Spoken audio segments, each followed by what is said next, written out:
You know, there's more than one way to joint the edge of a board. Today we're going to show you the old-fashioned hand plane versus the modern era joiner. The first thing we need to do, we have to put our piece of wood into the leg vise.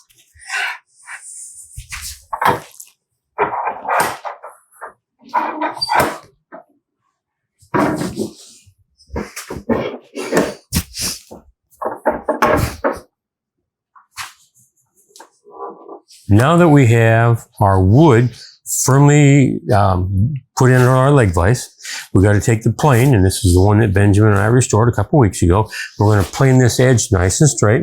So we've got our plane set up, so it's just going to have just a small cut out of there. We're going to start with the mouth of the plane. It's got to be off the wood.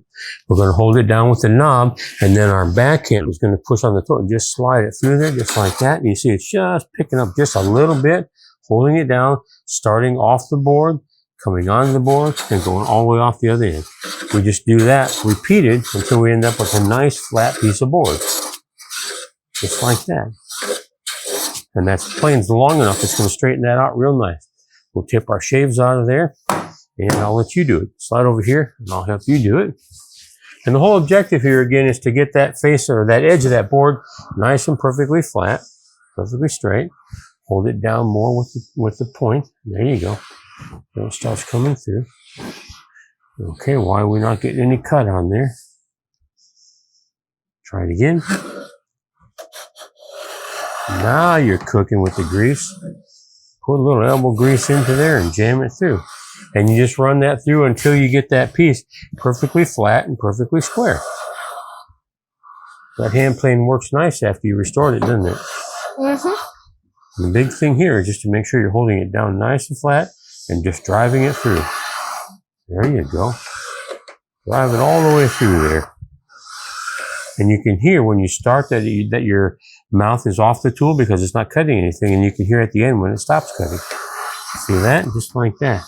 Look at those cool shavings you're getting off there. That's what you want to have. So go ahead and finish straightening that edge up. Dump everything out of it. There you go. And it's one of those things, you get enough practice at it. It just takes time to get good at it and get comfortable with it. There we go. Very, very good. One or two more times and we'll have it. There you go. And as you can see, the whole edge of the board, set the plane down on its side. You can see from this, all that rough, sawed look that it had on it has all been cleaned up and it's nice and smooth now.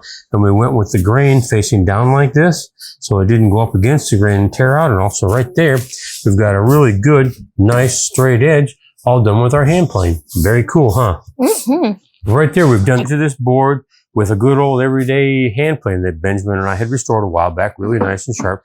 Now we're going to take it and do it the modern way. We're going to take it over to the joiner and show you how to do it with modern tools versus the antiques. We've done straightening up an edge with our hand plane. We're going to show you the modern way to do it, which is called a jointer. We've looked at our grain pattern and got that marked here a little bit, so we're going to be pushing it this way. And what the jointer does is it's got an in-feed table here. It's got an out-feed table here, and then it's got this set of cutters that are spinning back at us through the middle. So what we want to do is we want to run this over those cutters, and then it'll clean that edge up real, real nice. And again, we're mindful of the grain direction there. So our in-feed table is a little lower than our out-feed table. The difference is how much our tool is going to take off every time. So we're going to want to take our hands on here and push this board toward the table, or better yet, let's use a push pad to hold that to the edge of the fence and all to keep it on there. And then on the back here, we'll just go like this. We're just going to run it through just like that. Ready? So we're ready for doing that? What do you think we should do for hearing protection and safety?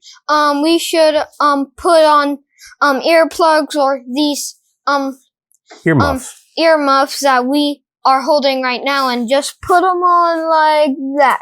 Okay, cover our ears up, protect our ears. Ready? Yeah. Here we go. I'm going to do this machine, and I'll show you how to do it, and then I'll have you do it. Okay. Okay? Now, I'm going to put this on. We're going to hold our board right next to the fence, real nice and tight. Just push it through like this, and listen to what it does. that edge up real good. Don't lean on the machine. Don't put your hands on it. See how it cleans that up real nice?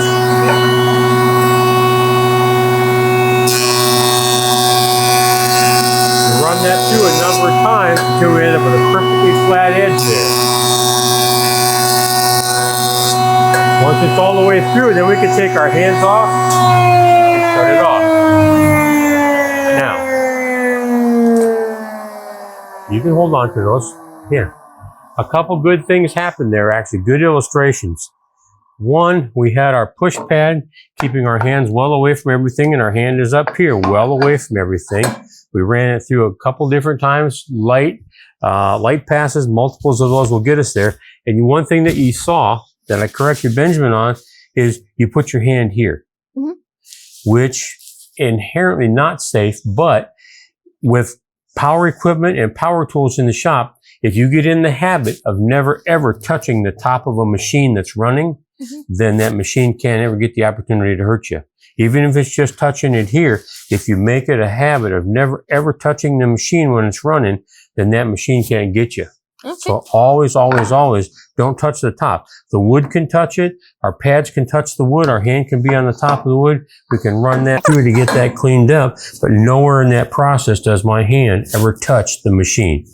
You always got to think safety in every way possible. And like you said, we protected our ears. We protected our hands with our push pad and keeping our hands away from it. And that gave us a nice, perfectly clean edge on that board. Feel how nice that is? Wow. Isn't that pretty slick? Yeah. So that's how we've got our edges on our fresh cut board here, ready to go. They're nice and perfectly flat now.